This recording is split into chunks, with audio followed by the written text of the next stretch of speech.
have another perfume haul for you. I have 3 new perfumes in my collection, and this video will be like a mixed bag because I did not get to try any of those perfumes on my skin yet. They are brand new, but what I smelled, I'm like, with most of them, but let's get into them. So the first one, it's a very funny story. I was at a perfume launch from Parfum de Mali, and the PR lady, I loved her. We got along so well, and she knows I love the Ambre Superfluide by Eaux Primordiales, and she was like, oh, how do you like the Supermassive or Supermassive flanker? And I was like, I did not know this existed. And she was like, what? Oh my god, we have to send it to you. And she sent it, I think, the next day. It was there a couple of days later. And so this is their newest addition to the family, which is called Ambre Supermassive. And this is an extrait de parfum. So this has main accords of sweet, spicy, and gourmand and creamy, with notes of apple, peach, cinnamon, pineapple, sesame, which sounds amazing. Heart notes heliotrope, honey, rose, cardamom, and rum. And base notes of musk, vanilla, amber, saffron, and tobacco. The Ambre Superfluide I showed you a lot last year. It is a beautiful apple pie kind of cake, but super light and airy and super unique. It goes into the same direction as Angel's Share and other perfumes like it, but for me it was the best addition to all of those. And so she said that this was going to be very similar, but just a slightly darker version of that one. And I think I have to test them side by side to really differentiate. But to me, it smells almost exactly the same. I think I get the tobacco quite a bit and the honey. To me, it smells almost like leathery and like tobacco, and then some honey drizzled over that. That's what I mainly get, but it's still like the other one, very spicy, it has something fresh because of all of those fruits. It doesn't really get like very fruity. It's not like, oh my god, a summery fruity perfume. It just is very light and refreshing because of that, if you know what I mean. It's like in summertime, you eat a fresh apple, and in wintertime, you maybe make like an apple compote that's very hot and with cinnamon in there. That's basically how fruity this is. This one is very beautiful. I think I will definitely wear it. It's still not like super strong, especially when it comes to like how I like my perfumes. I like perfumes to be a little bit more subtle and not too in your face. But she said this will be like a hidden treasure. Like people will smell you, but it's not obnoxious and very loud. It's going to be, you're going to get whiffs of it every now and then, which is exactly what I love. So I'm very excited to give this a try. Then I was very nervous when I saw the package. I got the newest flanker of La Vie Est Belle. And you know, I have to tell you, I have been doing this content creation for a long time, over 10 years, over 15 years, and I'm always keeping it 100, and that's just normal, you know, like not everybody is going to enjoy everything. That's just not humanly possible. And so, of course, I sometimes show things that I personally do not enjoy or that do not work on me. And I appreciate it when companies or PRs can appreciate the honesty and be like, okay, that's okay, on to the next one. And I have told you in the past that I'm not the biggest fan of the original Lancôme La Vie Est Belle. I think I've just smelled it so much in the past. Also, isn't it a fruit patchouli? I think there's patchouli in there and blackcurrant or something like that. And in the original, I have to look it up. But I feel like it is, and that's just not what I'm into, basically. But there are flankers. I think one is the Extrait, which is more Middle Eastern leaning, which I appreciated. Or there is one, I think it's called something Crystal, and I think it's a little bit more coconutty and light and summery. I also appreciated that one. And of course, the Lancôme Idole line is like one of my favorite perfume lines, especially when it comes to designing perfume. So anyway, I myself appreciated so much that they still sent this over.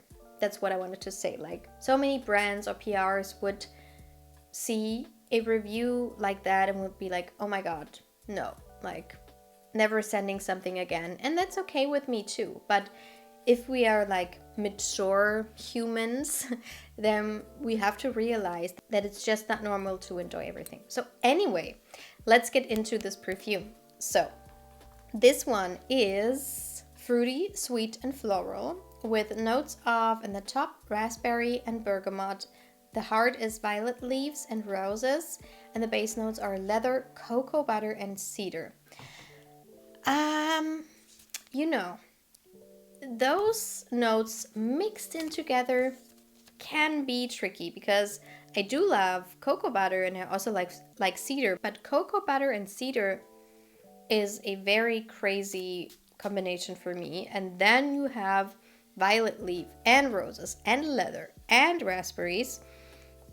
It's a lot. It's giving a lot. But what you get is, I do get the La Vie Est Belle DNA, but just slightly. This is, to me, almost like a brand new concoction. People say it smells a little bit like Rose Chérie by Guerlain, or Insolence by Guerlain, or Céleste by Giardini di Toscana. And I do agree with all of those. To me, this is prominently raspberry and violet leaves. This is a violet leaf bomb. So violet leaves tend to be like iris, powdery and fresh, leaning a little bit more mature, maybe vintage. A lot of vintage perfumes have this touch to them, like Insolence, which has been around for quite a while. And this one has the addition of raspberry, which gives it something a little bit more playful, and I think, to me, gives me the impression of like a marshmallow, because marshmallows are also powdery and sweet, and sometimes they put something fruity in there as well.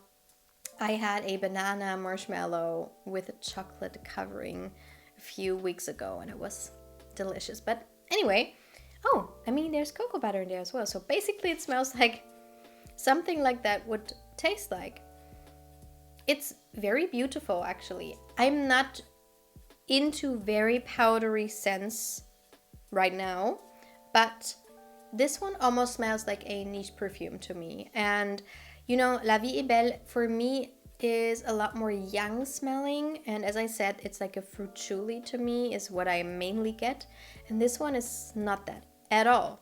And I'm really happy to have this in my collection for those types of scents. If I crave something powdery but still modern, like a modern twist because of the fruits, I would definitely give this a try. Very happy about that. And the last perfume is Mystic Bliss, which is a brand new release by Goldfield and Banks. And this one has the main accords of green, spicy, and woody. And it has a lot of notes. It has in the top fig, mint, and frankincense, cardamom and quincia, which I would guess is like a Australian flower.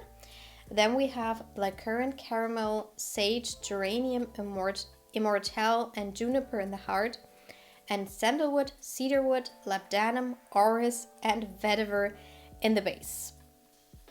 So a lot of perfume notes, a lot of different perfume notes. I was not ready to smell what I smelled. People say it smells a lot like Richanel. To me, it doesn't at all. At all. To me, this is a straightforward masculine release. It is very woody, very spicy, quite green, quite almost like tart.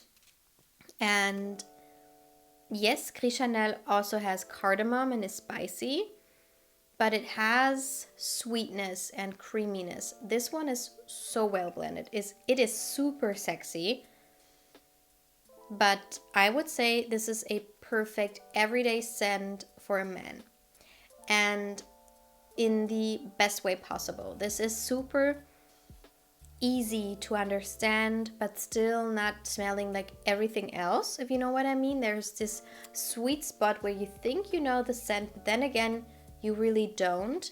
It's quite complex, but as I said, approachable at the same time. This is also quite monstrous. So I sprayed this when I first got a sample of it, and I could smell that sample, like the strip, the paper strip with the sample juice on it, for days, I would say. So this is quite strong. You only need a little bit. It will last you the whole day. People will smell you, but it's not like a sauvage where it's like, oh my god, that's very strong. This one still, I don't know, it's just interesting. You want to smell it more and more. As you can see, I'm clearly smelling it over and over again, but I don't think I could imagine myself wearing it. But I have a friend who has been wearing it, like a female friend, who has been wearing it last week, and she enjoyed it. So that's that on that. But to me, it's a beautiful release. It has something like almost like powdery violets or iris as well. I don't know what it could be because there's orris root. Yeah, I didn't see. You can smell the orris root quite a bit as it dries down. So it gives it a touch bit of like powderiness and creaminess, but also orris root sometimes can even lean a little bit earthy and woody, and I think that's the orris root that they used in here. So these were all of the perfumes I wanted to share with you. Let me know if you've tried any of them, and I hope to see you in my next video. Bye!